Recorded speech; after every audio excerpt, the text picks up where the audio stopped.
To Jesus Christ. Today is Tuesday, March the 7th, and we continue our series on the catechetical homilies of St. Cyril of Jerusalem, particularly his sermon on the 10 points of doctrine. And if you haven't picked up already on this, that each section that we've gone through so far follows the creed itself. So as we read each of these sections, it's good to think about, maybe even put in front of you, the creed itself.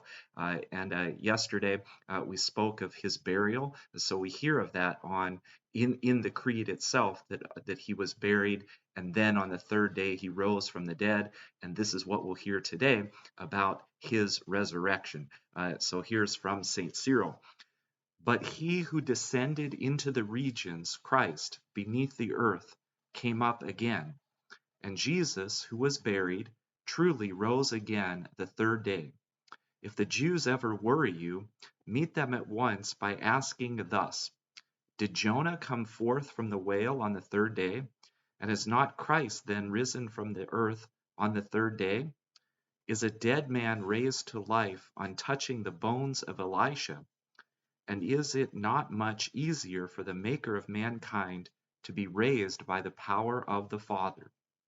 Well then, he truly rose, and after he had risen, was seen again of the disciples, and 12 disciples were witnesses of his resurrection, who bore witness, not in pleasing words, but contended even unto torture and death for the truth of the resurrection.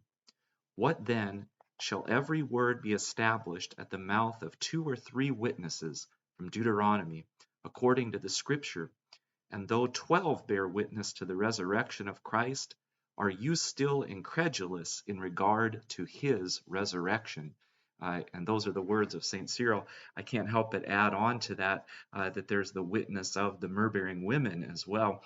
And so that completes the section on the resurrection. And of course, following along in the creed, the next section of this homily tomorrow that we'll hear is of the ascension. Glory to Jesus Christ.